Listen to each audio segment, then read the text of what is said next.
Bismillah. Assalamualaikum warahmatullahi wabarakatuh. Innal hamdalillahi nahmaduhu wa nasta'inuhu wa nastaghfiruhu wa na'udzu billahi min shururi anfusina wa sayyiati a'malina. Man yahdihillahu fala mudilla lahu wa man yudlilhu fala hadiyalah. Asyhadu an la ilaha illallah wahdahu la syarika lahu wa asyhadu anna Muhammadan 'abduhu wa rasuluhu la nabiyya ba'dah. Allahumma salli ala Muhammadin wa ala alihi wa ashabihi ajma'in wa man tabi'ahum bi ihsanin ila yaumiddin, amma ba'd. Fa inna khairal hadithi kitabullah wa khairal hadi hadi Muhammadin sallallahu alaihi wa alihi wasallam wa syarrul umuri muhdatsatuha fa inna kulla muhdatsatin bid'ah wa inna kulla bid'atin dhalalah wa inna kulla dhalalatin finnar. Akhirul kiram azani Allah wa iyyakum.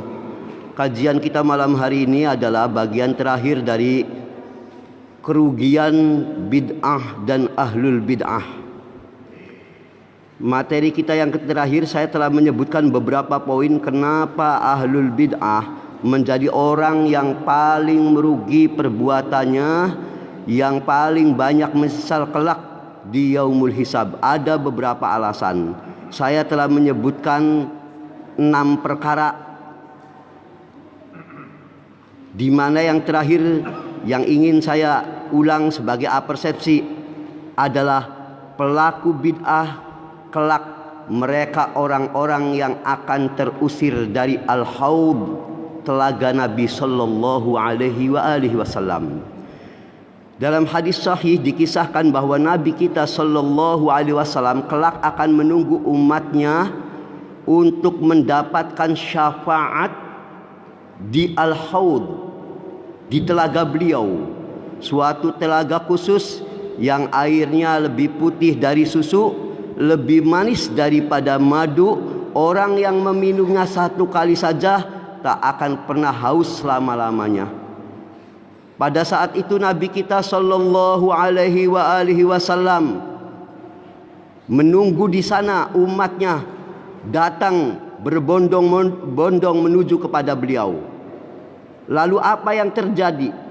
Dalam hadis yang cukup panjang, di ujung hadis itu disebutkan, ala wa innahu sayuja'u birijalin min ummati fayukhadhu bihim dzata shimal. Ingat, nanti akan ada sekelompok umatku yang mereka akan dihalau ke arah sebelah kiri. Jadi ada sekelompok umat beliau, di saat yang lain datang menghadap kepada beliau, ada sekelompok umat yang beliau yakin ini umatnya, tapi ternyata tidak bisa mendekat ke telaga beliau, tidak bisa mendekati beliau, terusir dari surga, dari al-haud, telaga. Maka faqul, saat itulah aku berseru, ya Rabb, ashabi, ya Tuhanku, sesungguhnya mereka ini sahabat-sahabatku, teman-temanku, umatku. Kenapa mereka tidak bisa mendekat kepadaku, sementara yang lain bisa mendekat kepadaku? Ada apa ini? Maka pada saat itu dikatakan fayuqal innaka la tadri ma ahdatsu ba'dak. Hai Muhammad sallallahu alaihi wasallam, la innaka la tadri, kamu ini tidak tahu ma ahdatsu ba'dak, ya, apa saja perkara bid'ah muhdats yang telah dilakukan oleh sebagian umatmu setelah wafatnya engkau. Ternyata sebagian umatmu telah membuat perkara-perkara baru yang menyebabkan hukuman bagi mereka tidak bisa mendekat telaga engkau. Secara umum mereka terlihat oleh Nabi umatnya, karena umat Nabi itu bisa dilihat dari bekas air wudhu, bisa kelihatan. Tetapi sebagian umat beliau ini tidak bisa mendekati beliau. Dikarenakan apa? Maka malaikat memberi informasi, innaka la tadri ma ahdatsu ba'dak, kamu tidak tahu setelah engkau wafat apa saja bid'ah-bid'ah yang telah mereka lakukan. Maka Nabi kita langsung berseru, suhqan suhqan liman baddala ba'di. Celaka, merugi, benar-benar celaka, liman baddala, bagi orang yang berani mengganti-ganti sunnahku ba'di, setelah wafatnya aku. Benar-benar celaka, rugi banget mereka yang semestinya bisa mendapat syafaat Nabi sallallahu alaihi wasallam, bisa mendekat ke telaganya, akibat bid'ah yang mereka lakukan, merubah-rubah sunnah Nabi sallallahu alaihi wasallam setelah beliau wafat, maka mereka tidak bisa mendekati telaga Nabi sebagai hukuman dari Allah yang sangat berat. Maka Nabi mengatakan suhkon, celaka, sangat rugi. Ikhwan azani Allah wa iyyakum. Pada saat itulah Nabi kita sallallahu alaihi wasallam kemudian membacakan suatu doa yang pernah diucapkan oleh Nabi Isa alaihi salatu wasalam, yang dimuat dalam Quran surat Al-Maidah ayat 117 sampai 118. Nabi Isa alaihi salatu wasalam saat sebagian umatnya kembali melakukan kekafiran, di mana mereka sampai mengangkat Nabi Isa sebagai anak Tuhan, padahal Nabi Isa tidak pernah mendakwakan dirinya anak Tuhan. Bahkan yang beliau seru adalah la ilaha illallah. Maka Nabi Isa alaihi salatu wasallam berseru kepada Allah, wa kuntu alaihim syahidan ma dumtu fihim. Ya Allah, wa kuntu alaihim syahidan ma dumtu fihim. Aku menjadi saksi mereka ini orang-orang yang benar selagi aku itu masih hidup bersama mereka. Dulu aku kenali mereka orang yang benar. Umat Nasrani yang ikuti Nabi kita SAW awalnya, pada saat Nabi Isa tahu alaihissalam tauhidnya benar, tidak mendakwakan dirinya adalah anak Tuhan. Yang aku tahu mereka ini benar. Tapi apa? Falamma tawaffaitani kunta tarqibu alaihim. Tapi setelah engkau wafatkan aku, maka engkaulah yang menjadi pengawas langsung terhadap mereka. Memang aku tidak tahu apa yang telah diperbuat oleh sebagian umatku setelah aku wafat. Ternyata mereka ada yang kemudian mengangkat Nabi Isa alaihi salatu wasalam sebagai anak Tuhan. Demikianlah dulu saat aku hidup aku melihat mereka langsung. Tapi setelah aku wafat, tentu aku tidak tahu apa yang mereka perbuat. Ini pula yang dilakukan Nabi kita Muhammad sallallahu alaihi wasallam saat melihat umatnya dikenali dari wajahnya, ini umat beliau, umat muslim. Tapi kenapa tidak bisa mendekat ke telaga? Sama seperti dulu orang-orang Nasrani yang berlebihan kepada Nabi Isa alaihi salatu wasalam. Ternyata umat beliau ada sebagiannya yang telah merubah-rubah sunnah-sunnah beliau dengan berbagai kebid'ahan yang menyebabkan mereka tidak bisa mendekati al-haud, telaga Nabi sallallahu alaihi wasallam. Hadis yang tadi saya bacakan tentang telaga al-haud itu, cerita tadi, hadis sahih riwayat Bukhari, nomor hadis 6526, Muslim nomor hadis 286 dan seterusnya. Ibnu Abdil Bar rahimahullah setelah menukilkan hadis di atas yang tadi saya bacakan, apa komentar beliau? Beliau berkata, semua orang yang melakukan perbuatan bid'ah yang tidak diridhoi Allah Azza wa Jalla dalam agama ini akan diusir dari telaga Rasulullah SAW pada hari kiamat nanti. Dan yang paling parah di antara mereka adalah ahlul bid'ah yang menyelisihi jamaah kaum muslimin, seperti Khawarij, Syiah Rafidhah dan pengikut hawa nafsu bid'ah lainnya.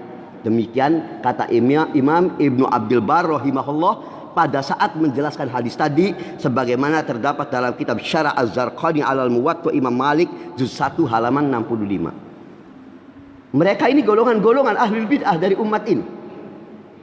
Khawarij, Syiah dan yang semisalnya, mereka akan terusir dari telaga Nabi SAW. Demikian kata Imam yang mulia Ibnu Abdil Bar rahimahullah. Ikhwan azani Allah wa iyyakum. Itu yang keenam, terakhir yang saya sebutkan dalam kajian kemarin ya, malam Selasa. Sekarang saya lanjutkan yang ketujuh. Ahlul bid'ah pada dasarnya adalah orang yang paling jauh dari cinta pada Allah dan Rasulnya.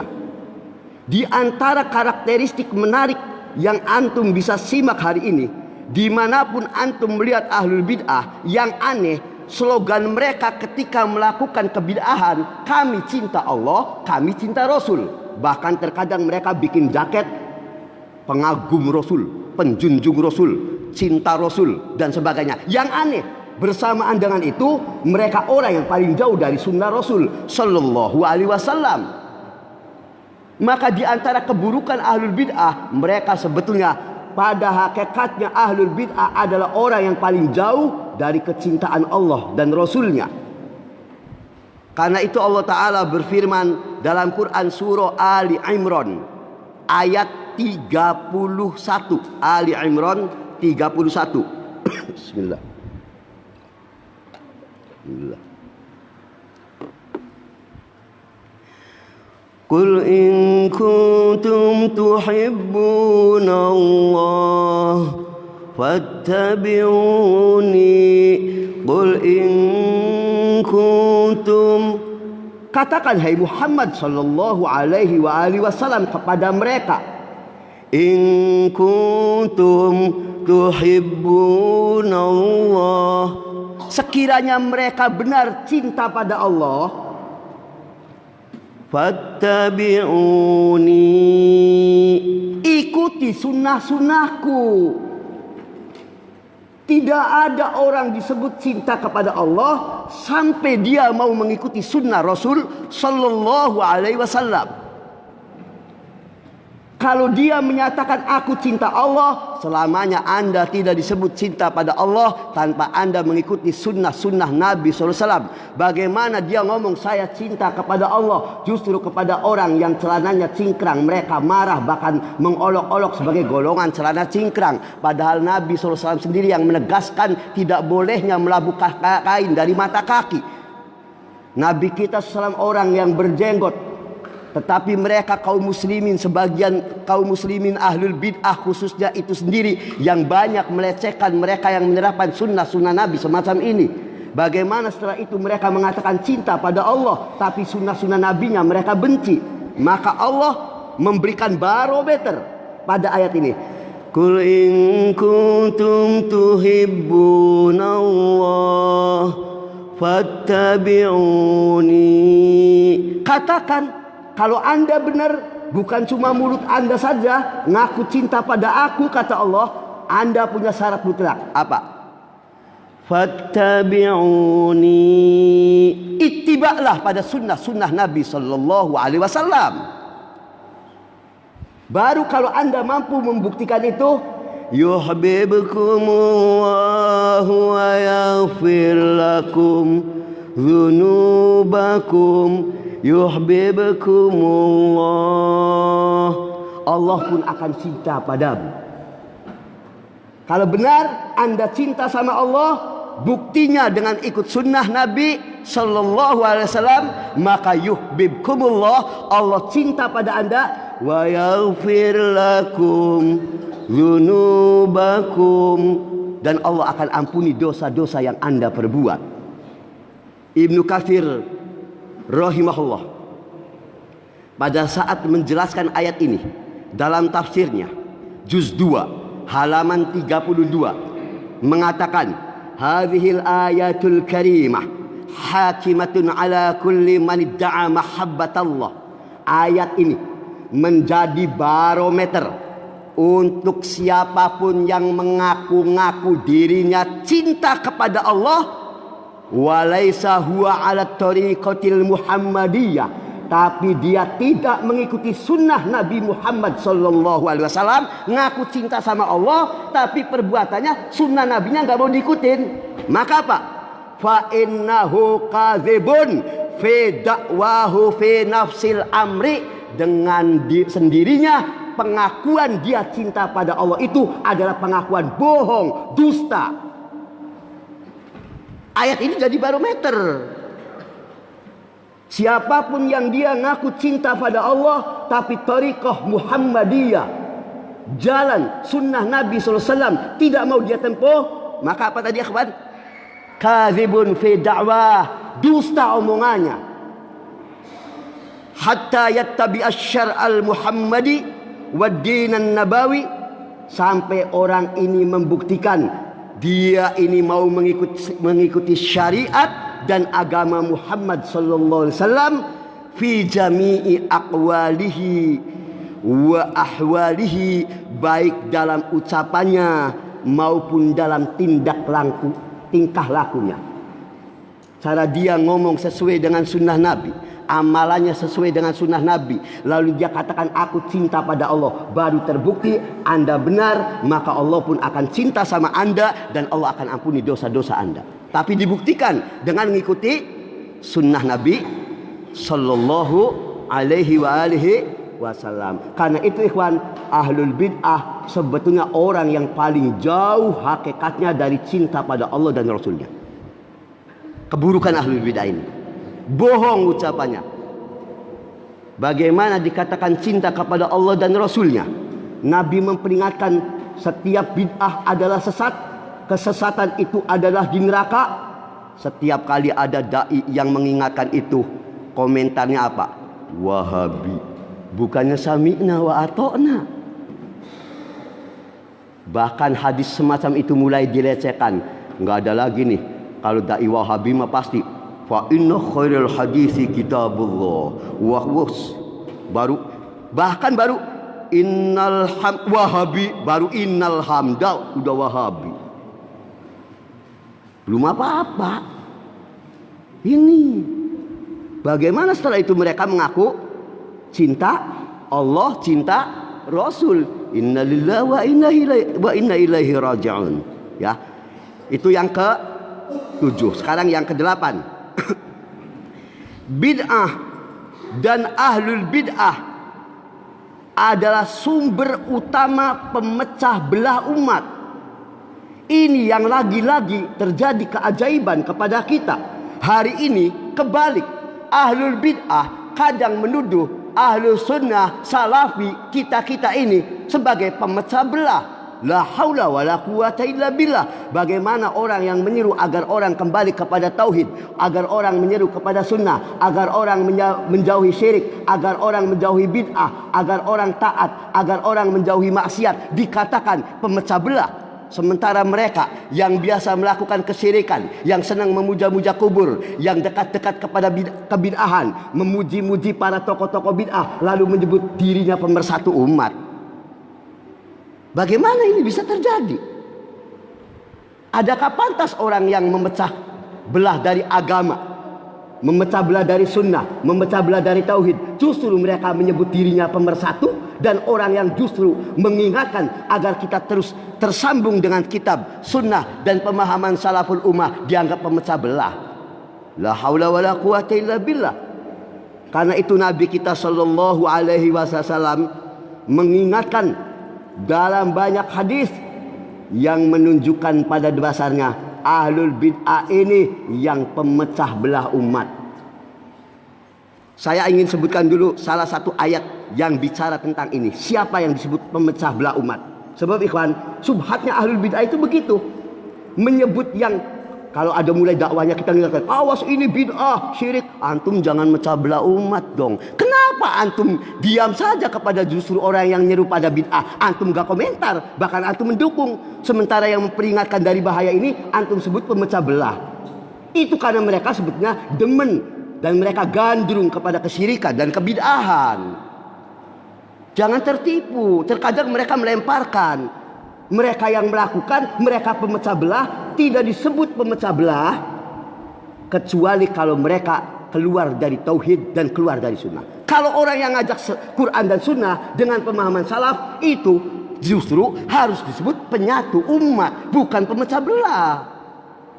Coba antum lihat surat Al-An'am 153. Ada hadis sahih yang terkait dari ini.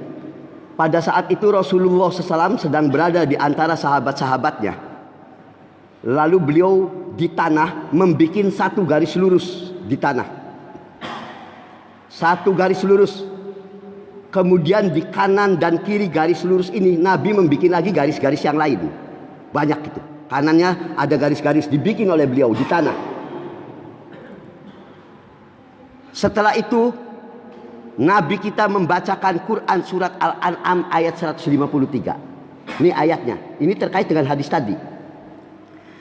Wa anna hadza sirati mustaqiman fattabi'uh wa anna hadza sirati mustaqiman fattabi'uh. Dan apa yang saya serukan ini tuh satu garis lurus yang tadi digambar oleh Nabi SAW di hadapan sahabatnya. Inilah jalan yang lurus, ikutilah dia. Ikuti ini, fattabi'u, ikuti jalan lurus ini yang nyambung terus sampai ke Nabi kita sallallahu alaihi wasallam. Lalu apa? Wala tattabi'us subul. Jangan kamu ikuti as-subul. As-subul itu jamak dari kata sabil. Mufradnya sabil, jamaknya subul. Subul itu jalan-jalan lain. Para ulama mengatakan yang dimaksud jalan-jalan lain itu jalannya ahlul bid'ah. Ikuti ini kitab dan sunnah. Wala tattabi'us subul. Jangan kau ikuti jalannya ahlul bid'ah. Kenapa? Kalau kau ikuti jalan ini ahlul bid'ah apa? Ayatnya sambung. Fatafarraqa bikum an sabilih. Fatafarraq, yang akan memecah belah kamu, memisahkan kamu dari jalan Allah yang lurus. Allah menyebut as-subul, jalan-jalan lain, jalannya ahlul bid'ah, jalannya ahlus subhat sebagai apa itu? Memecah belah. Yang memecah belah ini yang ini. Yang as-subul, jalannya ahlul bid'ah, ini pemecah belah umat.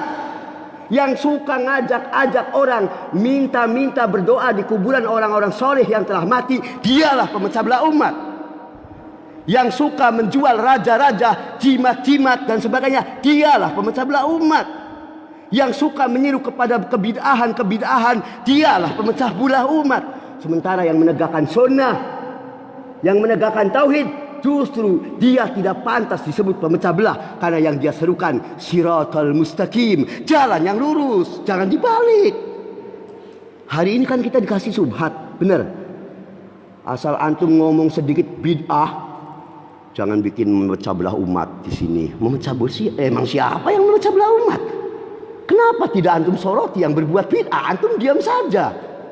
Justru yang mengingatkan jangan begini, antum menyebutnya sebagai pemecah belah umat, provokator umat. Innalillahi wa inna ilaihi rajiun. Ini subhat besar yang dilakukan oleh mereka. Jangan sampai kita tertipu. Jadi sekarang kita tahu ikhwan, ya, ahlul bid'ah itu dikategorikan oleh Allah sebagai fatafarraqu bikum an sabilih, iftiraq, tukang memecah belah. Bisa dipahami? Ahlu sunnah dia bukan tukang memecah belah. Dia menyatukan agar orang selalu tersambung dengan Quran, sunnah dan pemahaman salafus solih. Dimanapun anda berada, di generasi anda, manapun anda ada, anda tetap tersambung dengan Quran, sunnah dan pemahaman salaf. Anda pada dasarnya menyatukan umat, menyambung umat agar tidak terputus ke kanan maupun ke kiri, yaminan wa shimalan. Bisa dipahami ya? Itu. Sementara itu ikhwan, orang yang suka memecah belah, tadi sudah dikatakan siapa yang tukang pemecah belah? Ahlul bid'ah, ahlus subhat. Ancamannya nggak main-main. Coba antum lihat dalam surat Al-An'am ayat 159. Ancaman bagi tukang bid'ah sebagai si pemecah belah umat. Ini nggak main-main ancamannya. Silakan dilihat surat Al-An'am ayat 159. Bismillah. Alhamdulillah. Innal ladzina farraqu dinahum wa kanu syi'a Innalladzina farraqu dinahum. Sesungguhnya orang-orang yang telah memecah belah agama mereka. Farraqu. Tadi masih ingat ayat yang tadi saya bacakan, Al-An'am 153. Wa anna hadza sirati mustaqimah fattabi'u wa la tattabi'us subul fatafarraq. Terkait. Ya, ini cerita tentang pemecah belah. Maka Allah ingatkan, innalladzina farraqu dinahum. Sesungguhnya orang-orang yang telah memecah belah agama mereka. Wa kanu syi'a. Dan mereka bergolong-golongan, berhizb-hizb. Maka apa? Lasta minhum fi syai'. Kamu hai Muhammad sallallahu alaihi wasallam sudah tidak punya sedikit pun tanggung jawab untuk urusan mereka. Innama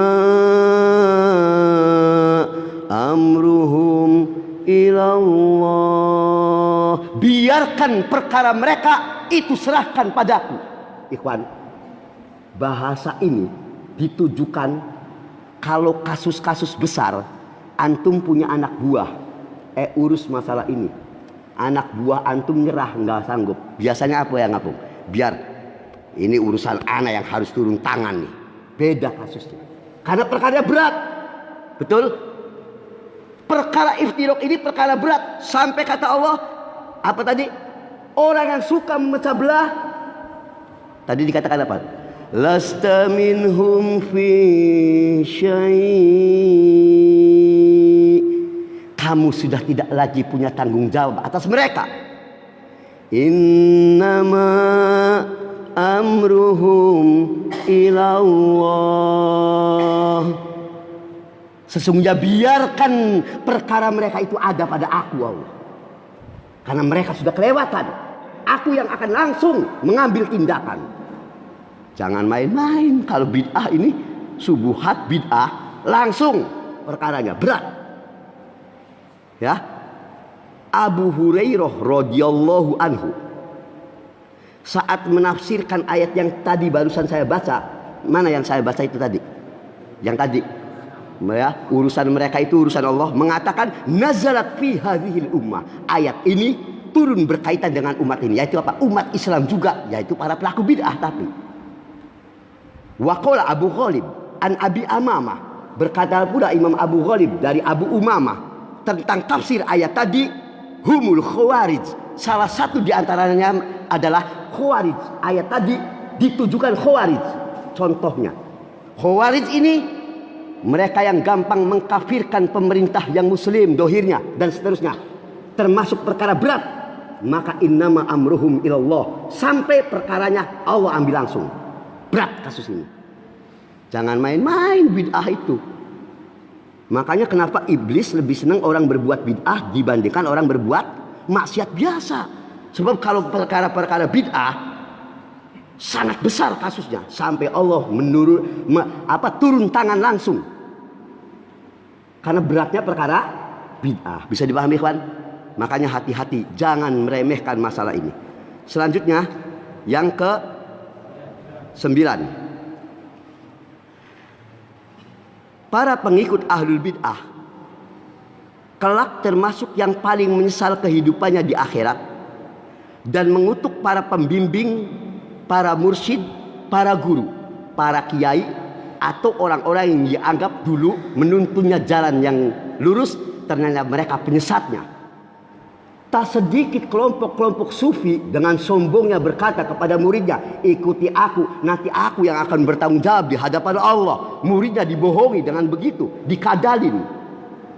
Dan anehnya muridnya percaya saja, udah tenang, nanti juga di yaumul hisab kita kan ikut Syekh Anu, tenang aja. Kalau ditanyakan siapa Syekhmu, ikut aja Syekh Fulan. Disangkanya Syekhnya akan mampu menyelamatkannya.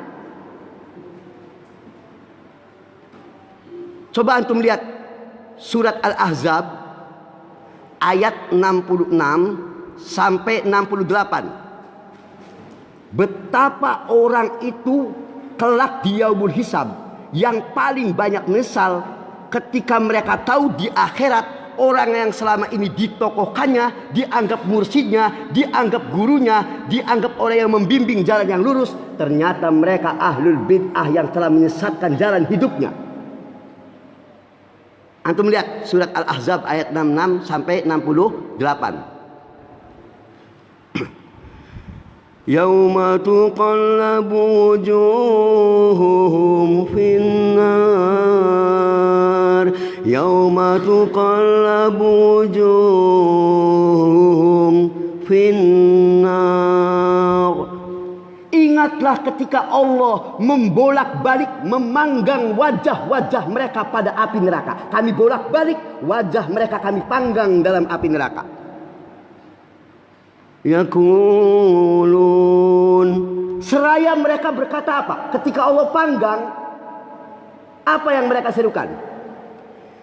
Ya laitana atana Allah wa atana Rasul. Ya laitana,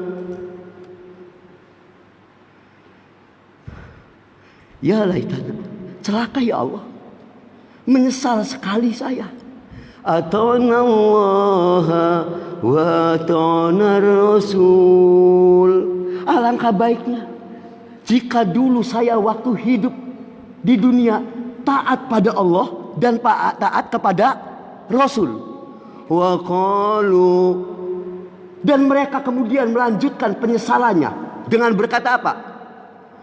Rabbana inna ata'na sadatana wa kubara'ana Rabbana.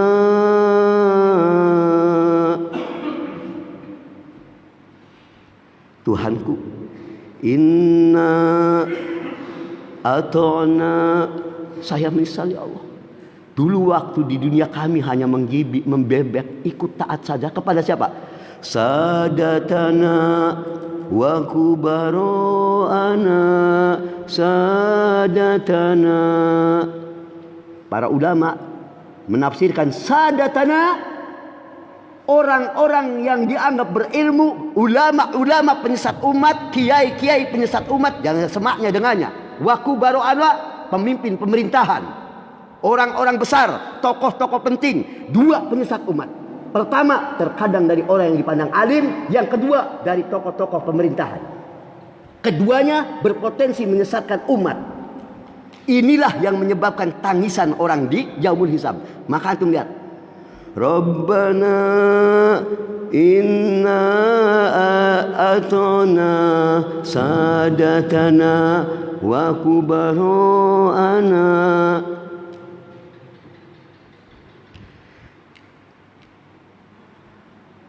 Ya Tuhanku, dulu kami hanya taat membebek saja kepada sadatana, ustad-ustad kami, syekh-syekh kami, guru-guru kami, mursid-mursid kami. Wa kubara'ana, pembesar-pembesar kami. Ternyata apa? Ternyata apa kawan? Fadalluna sabil, fadalluna sabil. Ternyata ya Allah, adallun, mereka ini yang membuat kami dol, sesat. Salah kami. Kami dulu terlalu percaya, kami kira dia itu benar, ikutlah kami. Fadalluna sabil. Dulu orang yang kami percaya ini, ternyata dia yang menyesatkan kami ya Allah. Lalu apa ikhwan? Marah, kecewa, tapi sudah terlambat semuanya. Maka akhirnya mereka hanya berseru, Rabbana atihim di'afaini minal azab. Tuhanku, atihim, datangkan kepada mereka. Mereka siapa ikhwan? Sadatana wa kubara'ana, ustad-ustad penyesat kami, syekh-syekh penyesat kami, mursid-mursid penyesat kami, pemimpin-pemimpin, tokoh-tokoh besar kami yang telah menyesatkan jalan kami. Datangkan untuk mereka apa ikhwan? di'afaini minal azab. Azab 2 kali lipat ya Allah. Wal anhum lanan kabira, wal anhum lanan kabira. Dan berilah ya Allah mereka laknat yang besar, celaka gara-gara mereka kami semua terjerumus ke dalam neraka. Ahlul bid'ah besok orang yang paling menyesal ketika mereka terlalu baik sangka menyangka para guru-gurunya, mursid-mursidnya hanya mengajarkan kebaikan. Masa ustadz mengajarkan kesalahan? Enggak mungkin dong. Masa kiai kami mengajarkan kesirikan? Mereka tidak pernah kritis dengan menanyakan dari mana anda menetapkan ini sunnah, ini tidak mengapa. Mereka tidak pernah kritis. Mereka selalu apa? Atona, kami selalu taat. Gara-gara selalu taat, nggak pernah bertanya ini hak atau batil. Nggak pernah mereka bertanya. Ya, Ibnu Katsir rahimahullah mengatakan Imam Tawus mengatakan sadah, ya, itu adalah orang-orang ya yang terpandang berilmu, kubaro para pemimpin, ya, dan sebagainya. Banyak ulama lain yang mengatakan. Kemudian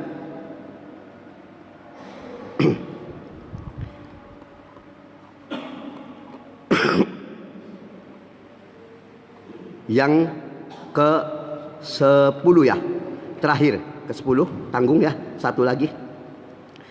Wajah ahlul bid'ah akan dibuat menghitam. Dalam surah Ali Imran ayat 106. Ya, 105 sampai 107 bahkan lengkap ayatnya 105 sampai 107. Wala takunu kalladzina tafarraqu wakhtalafu min ba'di ma ja'ahumul bayinat.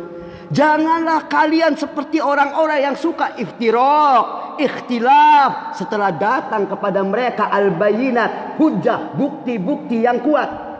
Siapa yang suka iftiraq tadi? Jangan seperti mereka. Bisa itu Yahudi, bisa Kristen, bisa pula ahlul bid'ah dari umat ini. Demikian kata Ibnu Katsir rahimahullah saat menjelaskan ayat ini. Jangan kamu ikuti mereka. Mereka ini yang suka memecah belah umat. Dulu Yahudi diikuti Kristen dan diikuti ahlul bid'ah dari umat ini. Kenapa? Wa ulaika lahum azabun azim. Bagi mereka Allah sediakan azab yang pedih. Yauma tabyaddu wujuh wa taswaddu wujuh, yaitu pada hari di mana ada yang hari itu Allah putihkan wajahnya dan ada yang Allah hitamkan wajahnya. Allah cerita pada hari itu ada yang wajahnya dibikin hitam, ada yang wajahnya dibikin putih. Sebagian ulama mengatakan yang dibikin hitam oleh Allah wajahnya di yaumul hisab adalah wajahnya diantaranya ahlul ahwa, para ahlul bid'ah. Allah hitamkan wajahnya sebagai tanda mereka waktu di dunia golongan pendukung bid'ah. Sementara wajah yang putih wajahnya ahlus sunnah salafi. Kita memohon kepada Allah subhanahu wa ta'ala, semoga Allah jadikan kita semua termasuk orang-orang yang akan putihkan wajahnya, dijadikan bersinar dan dijadikan orang-orang yang selalu ikut kepada Allah dan Rasulnya dengan pemahaman salaful ummah. Amin ya rabbal alamin. Semoga Allah matikan kita semua di atas Quran, di atas sunnah dan di atas pemahaman salaful ummah. Semoga Allah jauhkan kita, jangan sampai setelah hidayah sunnah ini datang kita kembali menjadi berpaling dan ikut kepada orang-orang yang menyimpang dari kitab dan sunnah. Amin ya rabbal alamin. Alhamdulillah rabbil alamin. Sallallahu ala Muhammadin. Assalamualaikum warahmatullahi wabarakatuh.